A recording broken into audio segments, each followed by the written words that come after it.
1982 সাল আগস্ট 4 তারিখের পুরী মন্দিরের একটি ঘটনা। সেদিন ছিল পবিত্র রাখি পূর্ণিমা। তখন পুরীর মন্দিরের প্রশাসক ছিলেন রবীন্দ্রনারায়ণ মিশ্র। প্রশাসক মহাশয় রাত 10টার সময় পুরীর মন্দিরের ভিতরে মুক্তি মণ্ডপের কাছে দাঁড়িয়ে আছেন।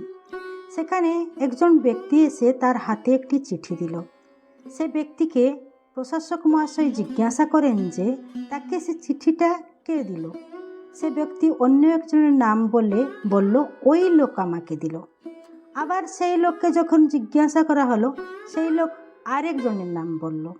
এইরকমই 4-5 জনকে জিজ্ঞাসা করার পরও কিছুতেই জানা গেল না আসলে চিঠিটা কোথায় থেকে এলো।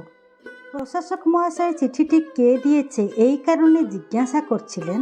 সাধারণত সব চিঠি তিনি জগন্নাথ মন্দিরের কার্যালয়ে পান, কিন্তু সেই চিঠিটি অসময়ে আবার মন্দির ভেতরে কেন তিনি সে চিঠিটি পেলেন এই কথা তিনি ভাবছিলেন। যাই হোক, চিঠি সম্পর্কে আর বেশি গবেষণা না করে তিনি চিঠির এনভেলপটি এবারে খুললেন। এনভেলপটি খোলার মাত্রে সে চিঠি ভিতর থেকে একটি 5 টাকার নোট নিচে পড়ে গেল।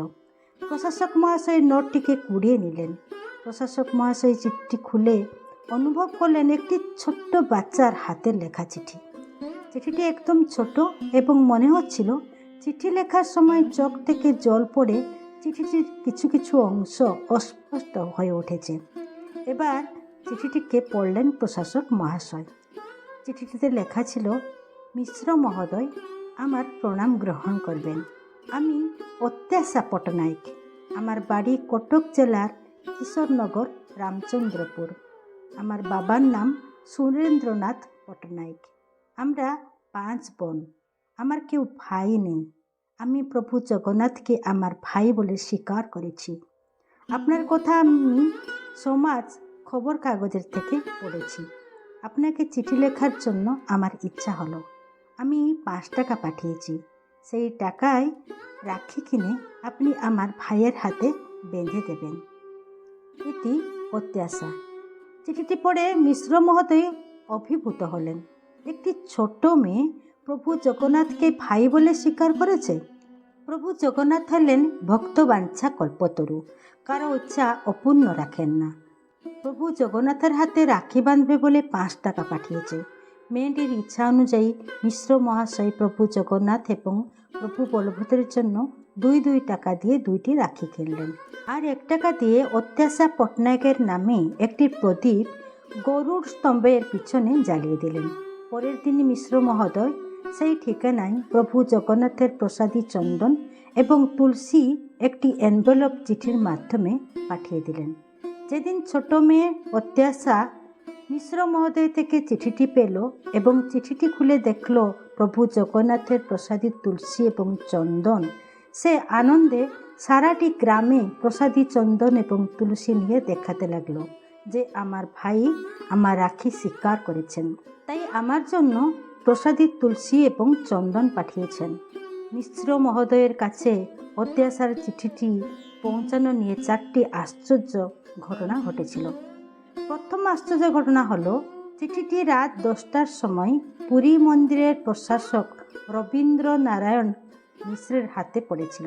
যদি আরও কারো হাতে পড়তো তাহলে প্রভু জগন্নাথের হাতে রাখি বাঁধা হতো না।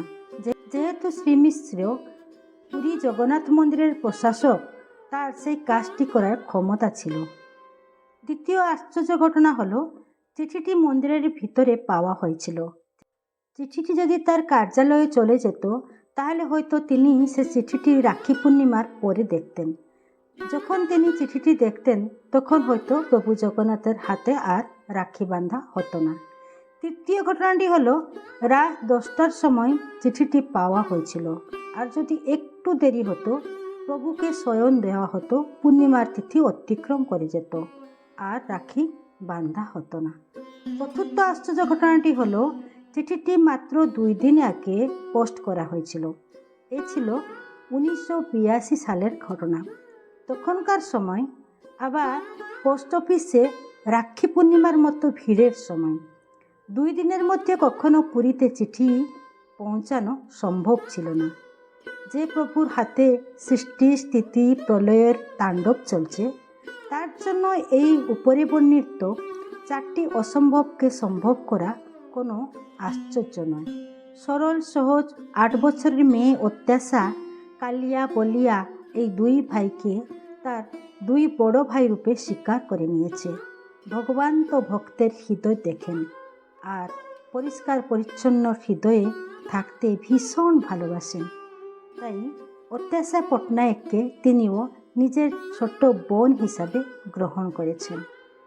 তার ভালোবাসার রাখিকে স্বীকার করার জন্য তিনিও চিঠিটি তার কাছে পৌঁছানোর পর অবধি সমস্ত বাধাবিঘ্নকে দূরীভূত করেছেন। ভক্তবন্ধু, প্রভু জগন্নাথকে যে নিজের আত্মীয়ভাবে স্বীকার করেছে, প্রভু জগন্নাথ তার সম্পূর্ণ দায়িত্ব নিয়ে থাকেন। এই ভিডিওটি নিশ্চিতভাবে আমার প্রতিটি বোনকে প্রভাবিত করবে। প্রতিটি বোনকে আমার একটি কথা বলার আছে, তোমরা যে যেখানে থাকো না কেন, তোমাদের ইষ্টের সাথে তোমাদের একটি ঘনিষ্ঠ সম্পর্ক গড়ে তোলো।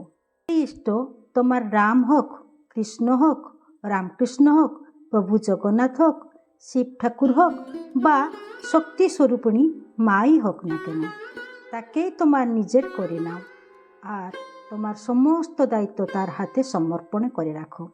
দেখবে দ্রৌপদীকে যেমন শ্রীকৃষ্ণ যখন তখন তার বিপদের সময় এসে তার কাছে দাঁড়াচ্ছিলেন, ঠিক সেই রকমই তোমাকে প্রতিটি বিপদ থেকে তিনি রক্ষা করবেন।